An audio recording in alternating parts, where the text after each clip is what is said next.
A comienzos del siglo XVI, cada vez más estudiosos y eruditos soñaban con una restauración del cristianismo primitivo. Pero quizá el más grande de estos pensadores, el más reconocido y famoso humanista, fue alguien que estuvo a punto de experimentar su entrada en la Reforma. Pero la tensión de agradar a todos, su ideología y su deseo de comodidad lo arrastraron hacia la ambigüedad. Bienvenidos a este resumen de la vida de Erasmo de Róterdam.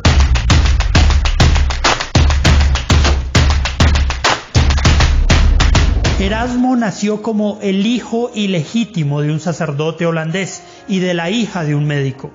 Vivió en busca del conocimiento, en busca de la piedad, enamorado de los libros y oprimido por el miedo a la pobreza. En el camino, sus escritos y erudición comenzaron un terremoto teológico que no se detuvo hasta que la cristiandad de Europa occidental se dividió. El monástico. Nacido en Róterdam, huérfano de la peste, Erasmo fue enviado inicialmente a la escuela capitular de Saint-Leuwin, que enfatizaba en el aprendizaje clásico y en las humanidades. Pero luego fue llevado a una escuela dirigida por los hermanos de la vida común. Allí absorbió el énfasis de una relación personal con Dios, pero le repugnaban las severas reglas de la vida monástica y la actitud de los teólogos intolerantes. Pero era pobre, y tanto a él como a su hermano no les quedaba otro camino que la vida monástica. Erasmo entonces decidió unirse a los agustinos. Quería viajar y ganar algo de espacio académico. Y tan pronto como fue ordenado sacerdote en 1492, lo hizo, convirtiéndose en secretario del obispo de Cambrai, quien lo envió a París para estudiar teología. Odió estar allí también. Los dormitorios olían a orina, la comida era mala, los estudios mecánicos y la disciplina brutal. Pero pudo comenzar una carrera como escritor y viajero que lo llevó a la mayoría de los países de Europa. Aunque a menudo se quejaba de su mala salud, se sentía impulsado por el deseo de buscar a los mejores teólogos de su época. En un viaje a Inglaterra en 1499, se quejó de la mala cerveza, la barbarie y el clima inhóspito, pero también conoció a Tomás Moro, con quien entabló una amistad por el resto de su vida. En el mismo viaje escuchó a John Colet enseñar las escrituras de forma clara y profunda, no las capas de comentarios que había estudiado en París. Colet alentó a Erasmo a convertirse en un estudioso de los textos clásicos del cristianismo y a estudiar las escrituras como los padres de la Iglesia, no como los escolásticos. El Textus Receptus. La relación de Erasmo con la teología escolástica fue muy difícil. Siempre pensó que los escolásticos le habían arrancado al cristianismo su verdadera identidad, y para comprobarlo se dedicó al estudio de los clásicos y del Nuevo Testamento en su idioma griego original, idioma que llegaría a dominar como pocos en su tiempo. El resultado fue la obra más importante que le legó al cristianismo, una edición del Nuevo Testamento en griego original llamada Textus Receptus, publicada en 1516. El nombre Textus Receptus se le asignaba a la sucesión de textos impresos griegos del Nuevo Testamento, de los cuales los más antiguos databan de aproximadamente del siglo X.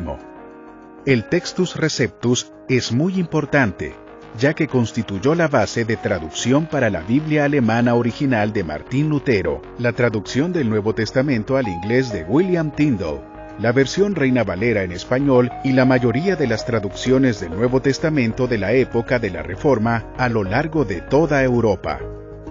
La edición publicada por Erasmo fue acompañada de notas de estudio y una traducción al latín, corrigiendo al menos 600 errores de la Vulgata latina de Jerónimo. En el prefacio, Erasmo dijo que emprendió el proyecto para que todos pudieran finalmente leer la Biblia. Él dijo: «Ojalá se tradujera esto a todos y cada uno de los idiomas. Ojalá el granjero cante fragmentos de las Escrituras en su arado, que el tejedor pueda tararear frases de la Escritura con la melodía de su lanzadera, y que el viajero pueda aligerar con historias de las Escrituras el cansancio de su viaje». Dos de los elogios más notables del trabajo de Erasmo vinieron del Papa León X y de un monje alemán llamado Martín Lutero. Crítico y casi reformador. Antes de este punto de inflexión, Erasmo se había hecho famoso por otros escritos, como el Elogio de la Locura, que había sido publicado en 1511. Siempre dijo que escribía para corregir los errores de aquellos cuya religión generalmente se compone de ceremonias y observancias de un tipo material y desatiende las cosas que conducen a la piedad. Se hizo famoso por su mordaz sátira que atacaba la corrupción monástica y eclesiástica. Criticó los milagros supuestamente realizados por imágenes, las indulgencias y lo que sentía que eran ritos inútiles, y su sátira y punto de vista le dieron fama y fortuna. En la década de 1530, entre el 10 y el 20% de todos los libros vendidos tenían su firma. Su traducción del Nuevo Testamento también le dio fama. Esto y sus ataques a la Iglesia llamaron la atención de Lutero, quien le escribió pidiéndole apoyo. La encrucijada. Lutero y Erasmo nunca se conocieron, pero sus causas se entrelazaron. Los enemigos de Erasmo lo acusaron de inspirar a Lutero, y de hecho, Erasmo encontró mucho de lo que le gustaba en los escritos del alemán, describiéndolo como una poderosa tormenta de la verdad del Evangelio. Reconoció que Lutero tenía razón en sus opiniones, pero añadió que había cometido dos errores graves: atacar la tiara papal y el vientre de los monjes.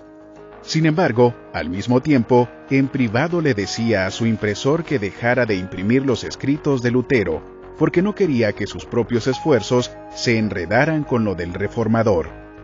Durante 4 años, Erasmo suplicó moderación tanto a católicos como a luteranos, pero cuando lo presionaron, se puso del lado del Papa. Erasmo fue un consejero de Estado, y por lo tanto un protegido del emperador Carlos V, quien le brindó una pensión. Esto pudo haber influido en su actitud políticamente correcta hacia el catolicismo. Sin embargo, su posición mediadora no llenó las expectativas de ninguna de las partes. Mi único deseo es que ahora que sea viejo, se me permita disfrutar de los resultados de mis esfuerzos, escribió. Pero ambas partes me reprochan y tratan de coaccionarme. Algunos afirman que, como no ataco a Lutero, estoy de acuerdo con él, mientras que los luteranos declaran que soy un cobarde que ha abandonado el Evangelio. Mucho se ha hablado de las razones reales por las que Erasmo se inclinó por el catolicismo. Muchos argumentan razones de conveniencia de parte de Erasmo, quien siempre le temió a la pobreza. Otros sostienen razones ideológicas, ya que al humanista nunca le gustó la controversia y creía que estaba lejos de ser una práctica cristiana. Finalmente, algunos argumentan que la ruptura de Erasmo con Lutero estuvo relacionada con la comprensión teológica del libre albedrío. Finalmente, la Iglesia de Roma prohibió los escritos de Erasmo, y Lutero lo atacó como a un Moisés que moriría en el desierto sin entrar a la tierra prometida. ¿Y tú, qué piensas? ¿Cuál crees que fue la razón real por la que Erasmo no se unió al movimiento protestante? ¿Crees que la crítica sin acción es válida? Déjanos tus comentarios y suscríbete a nuestro canal para ver más contenido como este.